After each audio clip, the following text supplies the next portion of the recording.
இறையாளுகையை நோக்கிய அழைப்பு. திருத்தூத பணிகள் 9ஆம் அதிகாரம் 5ஆம் வசனம். ஆண்டவரே, நீர் யார் என்று அவர் கேட்டார். அதற்கு ஆண்டவர், நீ துன்பப்படுத்துகிற இயேசு நான். அன்பான சகோதர சகோதரிகளே, உங்களை மீண்டும் தவக்கால சிந்தனையோடு தெளிவு குரல் பதிவில் சந்திப்பதில் மகிழ்ச்சி அடைகின்றேன். இன்று நாம் சிந்திக்க போகும் வசனம் திருத்தூத பணிகள் 9ஆம் அதிகாரம் 5ஆம் வசனம். இது சவுலின் வாழ்க்கையை முற்றிலும் மாற்றி அமைத்த தருணம். சவுல் இறைவனை நோக்கி, ஆண்டவரே, நீர் யார் என்கிறார். இது ஒரு தேடல். சவுல் ஒரு தீவிரமான மதவாதி. ஆனால் அவர் இயேசுவை அறியவில்லை. அவர் தன் அறிவும் தீவிரமும் சரி என்று நினைத்தார். இதனால் கிறிஸ்தவர்களை துன்புறுத்தினார். ஆனால் தமஸ்கு செல்லும் வழியில் இறைவனின் ஒளி அவரை தரையில் விழச் செய்தது.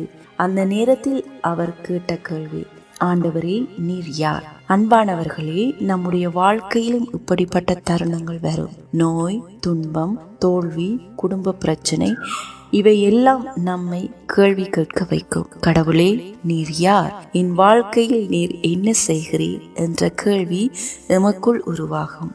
இதற்கு பதில் இறைவனிடமே உள்ளது. நீ துன்பப்படுத்துகிற இயேசு நான். இது உண்மையின் வெளிச்சம். ஆண்டவர் சொன்னார், நீ துன்பப்படுத்துகிற இயேசு நான். சவுல் கிறிஸ்தவர்களை துன்பப்படுத்தினார். ஆனால் இயேசு சொல்கிறார், அவர்களை துன்புறுத்துவது என்னையும் துன்பப்படுத்துவதே என்கிறார். நாம் பிறரை காயப்படுத்தினால் அது இறைவனின் இதயத்தை காயப்படுத்துகிறது. நாம் பிறரை அன்புடன் நடத்தினால் அது ஆண்டவருக்கு நாம் செய்கிற சேவையாயிருக்கிறது.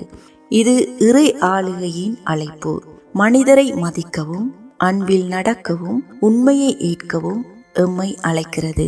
இதற்கு எமக்குள் மாற்றம் உருவாக வேண்டும். இந்த மாற்றம் சவுலை பவுலாக்கியது. அவர் எதிரியாக இருந்தவர் நற்செய்தியின் தூதராக மாறினார்.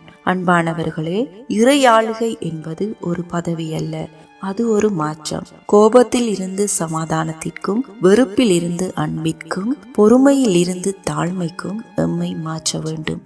இன்று இந்த தவக்காலத்தில் ஆண்டவர் நம்மையும் அழைக்கிறார். நீ என்னை அறிந்திருக்கிறாயா? இதற்கு நாம் திருத்தூத பணிகள் 9ஆம் அதிகாரம் 5ஆம் வசனம் சொல்லுவது போல கடவுள் நம்மை நிறுத்தி சிந்திக்க வைக்கிறார். நம் தவறுகளை வெளிச்சத்திற்கு காட்டுகிறார். புதிய பாதைக்குள் எம்மை அழைக்கிறார். அன்பானவர்களே, இன்று நாம் மனதில் கேட்க வேண்டிய கேள்வி, ஆண்டவரே, நீர் யார்? என் வாழ்க்கையை எப்படி மாற்ற விரும்புகிறீர்?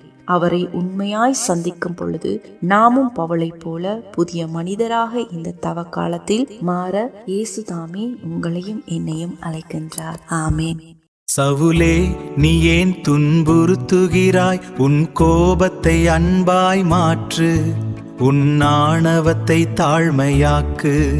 அவர் ராஜ்யத்தில் நுழையவா, அவர் பணியில் சேரவா, உன்னையே மாற்றிக்கொள்ளவா.